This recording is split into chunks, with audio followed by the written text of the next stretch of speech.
In this episode of Idea City, how does water shape us, and then how do we shape water? That there's this interplay between what nature has provided and what technology can do.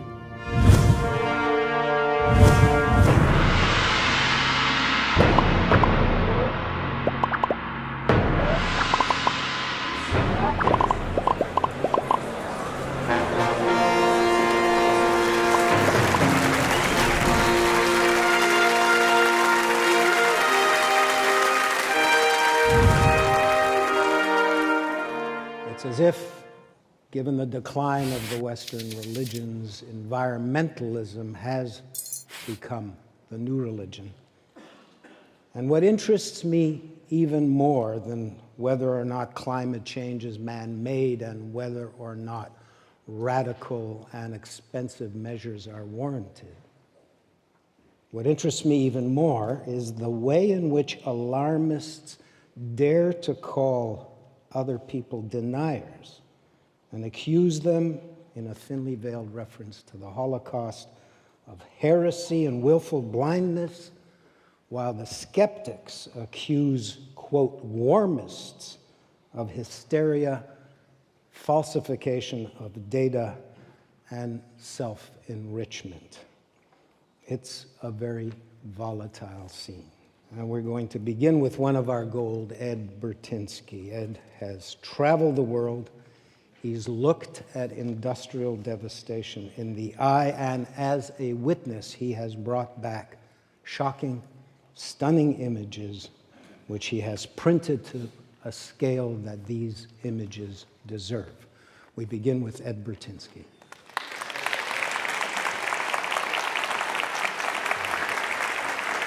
Hi, Moses. I've done a variety of different projects, but I started doing landscape, just a pure landscape image. And in doing that, I fell in love with composition, light, texture, and the complexity of nature. So that was really where I began. And it was like, you know, practicing my scales as a musician, but I was doing it with my eye and moving through space and finding kind of order within chaos. And that was a lesson I feel I learned early in my career, and the love of being out in nature. We have, just north of the 49th parallel, some of the most beautiful, pristine land, the reference point to what the planet intended for its surface before we change it. But then I realized back in around 1980 that just doing that landscape wasn't, I felt, enough. I needed to do something else. I needed to begin to show how we as humans are reshaping the landscape. And some things happened in my life, and I needed to kind of find a way photographically to get to that point.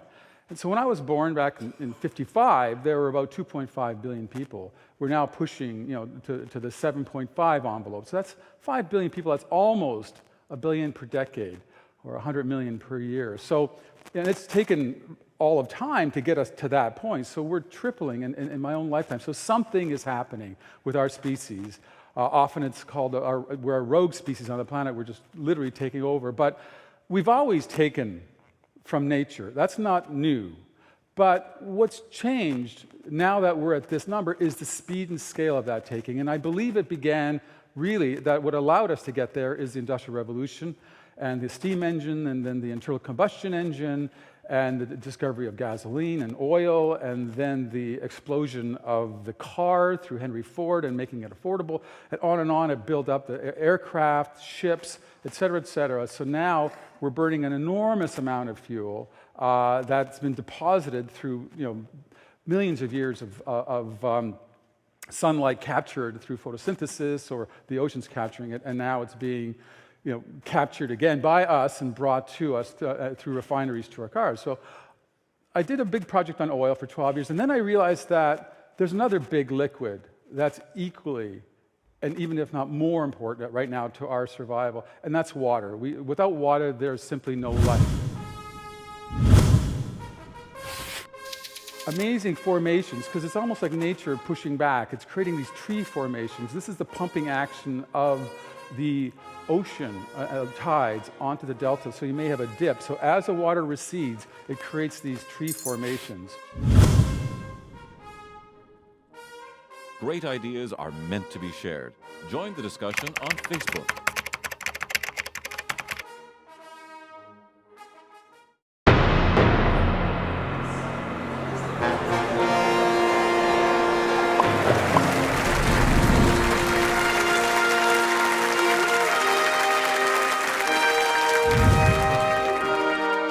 But one of the first things I did is when the BP oil spill happened, I immediately said, here's two big themes I've been working on for a long time, water and oil. And they're brought together in this unholy union as 60,000 barrels per day is pouring into the Gulf of Mexico. We've extended our technology to a point, they've lost control of it. This is now 5,000 feet, as you know, and then of water, and then 18,000 feet of drilling into rock.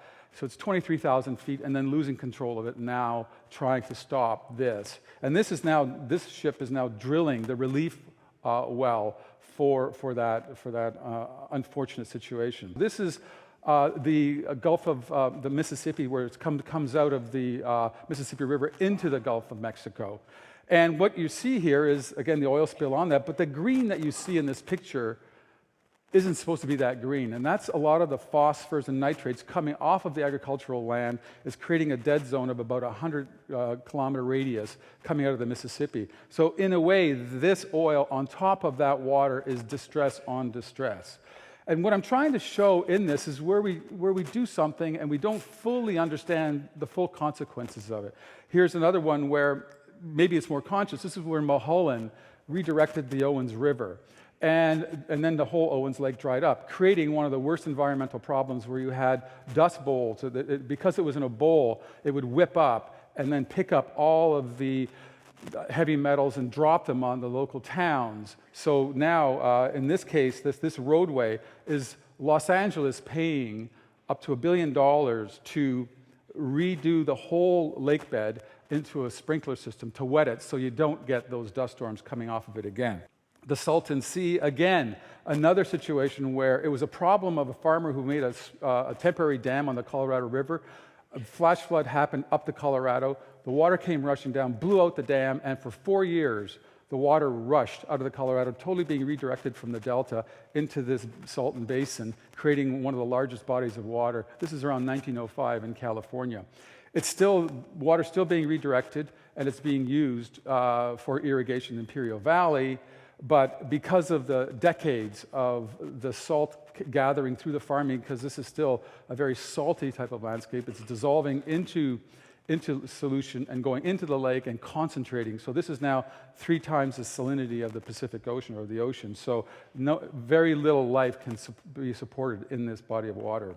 Redirecting of all of the water on the Colorado River for over 40 years now, the Colorado Delta has not seen water. So it's all been used for Vegas and Phoenix, Arizona, and again, Imperial Valley receives a lot of this water as well. But because the Delta hasn't seen any fresh water, because the image I'm showing you here is a desert landscape, and it once was 1,000 square mile delta with fish in there and fowl, and of course, all the life that was being brought forward from this delta is now a vast desert. So I did a whole series of these amazing formations, because it's almost like nature pushing back. It's creating these tree formations. This is the pumping action of the ocean tides onto the delta, so you may have a dip. So as the water recedes, it creates these tree formations.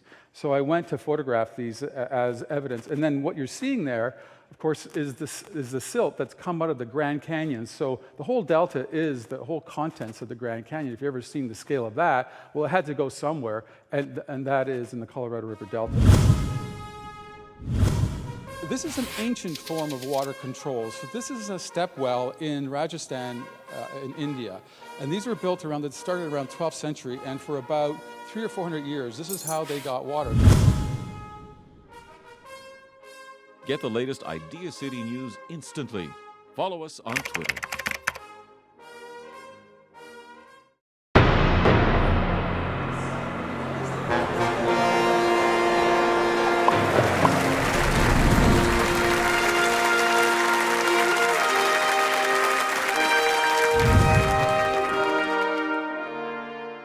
Control. So then I started thinking, how else? Well, this is another thing that we do. We control water. So this is an aqueduct. It's called the All-American Aqueduct. It runs along the Mexican border and is the last take of water.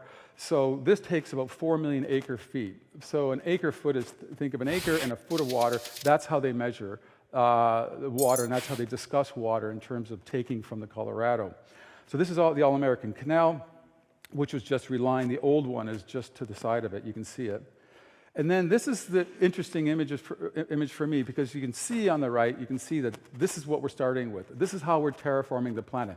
It's a desert, water from the Colorado River, and now we have a rich farming community. To me, it was a very interesting way to visually illustrate how we are reshaping the planet. So again, here's another case where on the one side, we have Phoenix, Scottsdale. On the other side, we have a native community that owns that land. This is a Shasta Lake at its lowest point. I photographed in a long time, I think almost from its inception. It's currently suffering badly. If you're following the news, California is one of the worst droughts. It's like 90% of it is an extreme drought right now. Many of these reservoirs are down, and they're going to be making very, very tough choices very soon, because they have to choose between the fish, the salmon run, and making enough water for the fish to get up the rivers, or the other choice is to cut back on the farmers or cut back on the cities. So there's really, there's a price being paid somewhere, or all three have to pay some price. This is an ancient form of water control. So this is a step well in Rajasthan in India. And these were built started around 12th century, and for about 300 or 400 years, this is how they got water. So when the monsoons came, that would fill the step well, and then throughout the year, they would come with their buckets and pails and draw the water. And as the summer went to the driest period, and they would go near to the bottom of these things, and they'd be able to walk down and come back up again. So this was a cycle for centuries and centuries. Now most of these have gone defunct because they're drilling for water, and most of the water has gone below the water table. So this step well has not seen any water for about a decade and a half. 70% of human use of water is to agriculture. And so what I'm doing here is looking again at agriculture in all kinds of forms. This is greenhouses in Spain, pivot irrigation. This is the vast, in the Texas Panhandle, this vast area that's devoted to this pivot irrigation. And these things are drawing water from the Ogallala Aquifer, which is now losing a lot of its height. There's about 9 Lake Eries of water, they believe, in the Ogallala Aquifer, and they've drained about 2 Lake Eries. So if we could see this water, the Lake Erie would be drained twice down at this point. And it is causing a lot of problems for the farmers. The deeper the water is, the more expensive it is to pump up, and many of them are losing their farms because they cannot afford the electrical bill to pump up that water. Then this is a more sustainable farming. This is in Spain. This is dryland farming, so they're just using the moisture from the year and being able to grow oats and malt and barley. So this is a much more sustainable and long-lasting form of farming all through Spain. So this is a very dry region in Spain. Aquaculture. China grows more fish through aquaculture than any other society. They do about 70% of the protein of fish through aquafarming happens in China. So I went there to look at that. Also a more sustainable form of agriculture and rice terracing. This is Salinas in Spain. So this is again a form of fishing, aquaculture, and the creation of salts, sea salts. So this is a transformed area. So in much of my interest is in how we transform landscapes. So this is the idea of waterfront and how we create waterfront. And this is in Florida, some of the homes. And these are all mangrove swamps that have been reshaped and dug out and turned into waterfront property. Polders in Holland. So this is, again, reclaimed ocean bed turned into farmland. Rotterdam, this is a complete ocean bed turned into industrial site.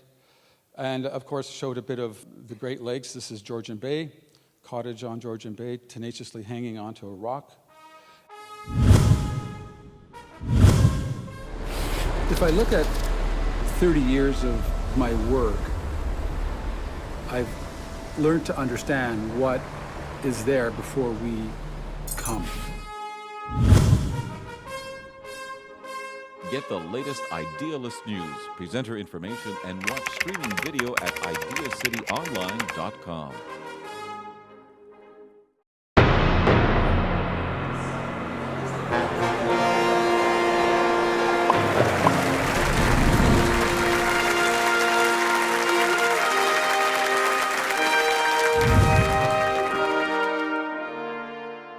And the source of water is really the hydrological cycle. It's the rain, the water being picked up from the oceans, being caught into the mountaintops, melting down and creating clean, fresh rivers. And out of this, these are all the places that I was able to find, or some of the places that you can dip a cup into the water and have a fresh drink of water without worrying about being poisoned or having pollutants within the water. So this was looking at the pure play of water, and that's the last picture. Now I do have a 5-minute video piece. Thank you very much.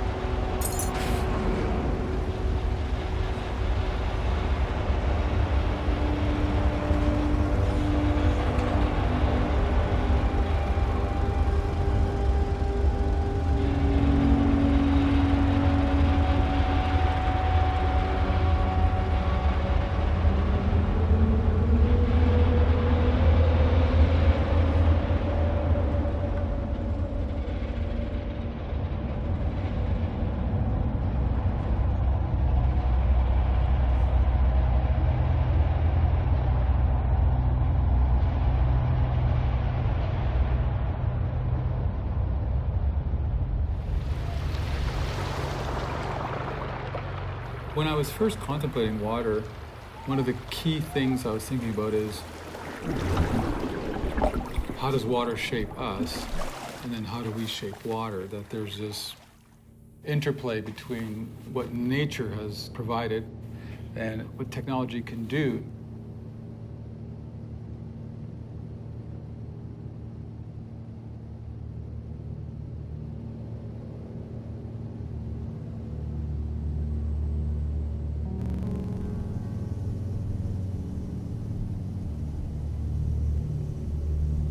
So Bill, what can you tell me about the Ogallala Aquifer? The first irrigation wells were drilled here on the high plains in the 20s. Its level is falling down not because it doesn't have recharge, but it's because we're using more that's being put in. Right, we're just drawing down more than they can actually replace. Yeah.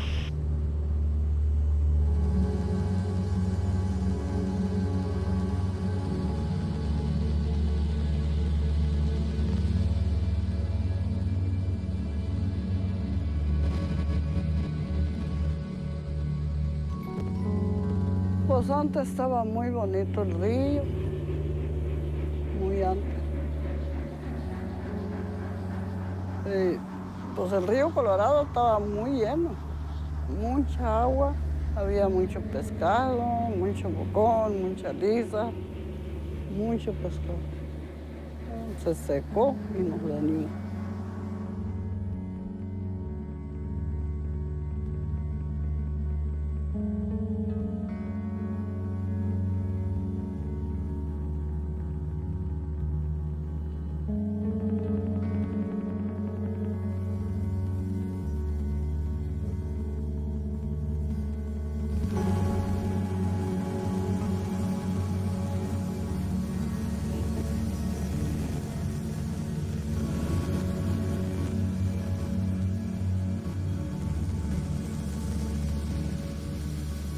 It's a cycle.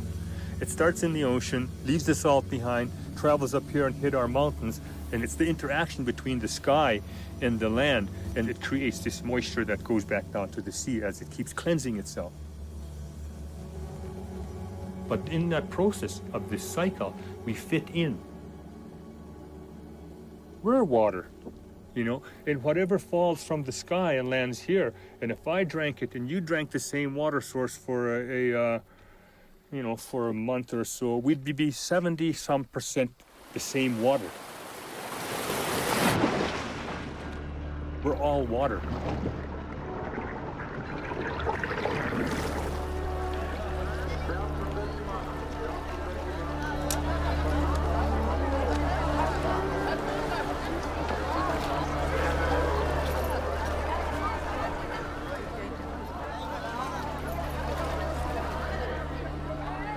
12 साल पूरा कुंभ मैंने कुंभ ये सारे पाप को नष्ट करने के लिए गंगा जी में स्नान करते हैं तो सारे पाप धो जाते हैं।